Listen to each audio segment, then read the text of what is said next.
Speech নিয়ে কথা বলবো। পার্টস অফ স্পিচ একটা চমৎকার রুলস বলবো অ্যাকচুয়ালি।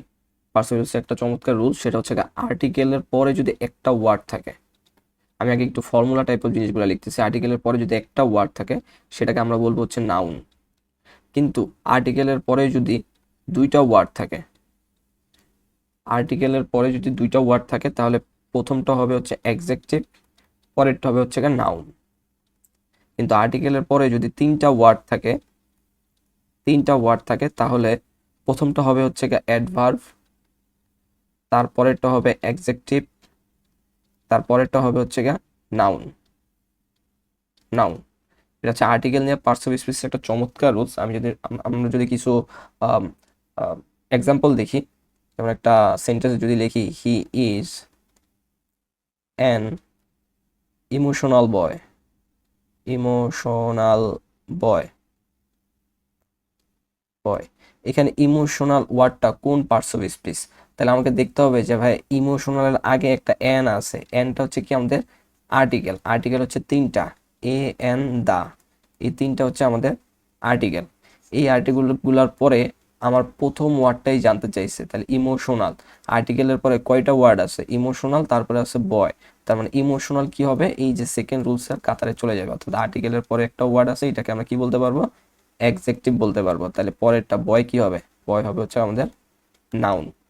আচ্ছা, আমি যদি আরেকটা এক্সাম্পল দেওয়ার চেষ্টা করি, সেটা হচ্ছে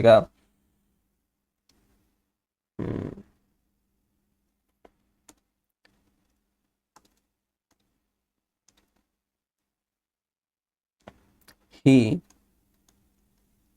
kept the fast, kept the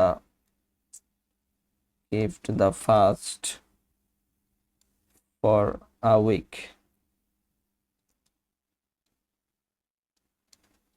এখানে যে ফার্স্ট ওয়ার্ডটা কোন পার্টস অফ স্পিচ সেটা যদি বলে, এখানে ভাই ফার্স্টের আগে ওয়ার্ডটা কি আছে? ফার্স্টের আগে ওয়ার্ডটা আছে হচ্ছে আমাদের আর্টিকেল। আর্টিকেল ওয়ার্ডটা আছে, তাহলে আর্টিকেলের পরে যে সেন্টেন্স, যে ওয়ার্ডটা থাকবে সেই ওয়ার্ডটা অবশ্যই কি হবে? নাউন হবে।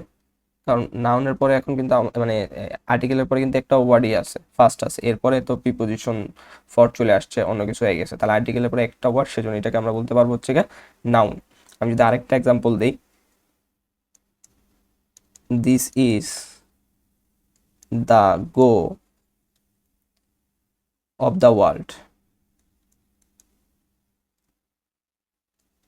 এটা একটা প্রবাদ, এটার বাংলা অর্থ হচ্ছে this is the go of the world. এটা বাংলা অর্থ হচ্ছে এটাই জগতের রীতি। এখানে গো ওয়ার্ডটা কোন পার্টস অফ স্পিচ? গো ওয়ার্ডের আগে হচ্ছে আমাদের কি আছে? আর্টিকেল আছে। তাহলে আর্টিকেলের পর একটা ওয়ার্ড আছে, তার মানে এটাকে হচ্ছে আমি কি বলতে পারবো? নাউন বলতে পারবো। নাউন বলতে পারবো। ঠিক আছে, আরেকটা এক্সাম্পল দিই। আই এম আ ইউনিভার্সিটি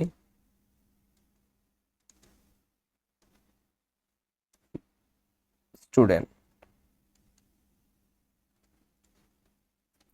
এখানে ইউনিভার্সিটিটা কোন পার্টস অফ স্পিচ? ইউনিভার্সিটির আগে হচ্ছে আমাদের কি আছে? এ আছে, এ হচ্ছে আমাদের আর্টিকেল। আর্টিকেলের পরে ইউনিভার্সিটি আছে, স্টুডেন্ট আছে, তার মানে দুইটা ওয়ার্ড আছে। তার মানে ইউনিভার্সিটি হবে হচ্ছে অ্যাডজেক্টিভ, আর স্টুডেন্ট হবে হচ্ছে আমাদের নাউন। এই তিনটা যে রুলস আছে, সেই রুলসগুলো খুবই ইম্পর্টেন্ট। এই যে আর্টিকেলের পরে নাউন হবে, আর্টিকেলের পরে যদি দুইটা ওয়ার্ড থাকে অ্যাডজেক্টিভ হবে, তারপর হচ্ছে নাউন হবে। আর্টিকেলের পরে যদি তিনটা ওয়ার্ড থাকে, প্রথমটা অ্যাডভার্ব হবে, তারপর অ্যাডজেক্টিভ হবে, তারপর হচ্ছে নাউন হবে।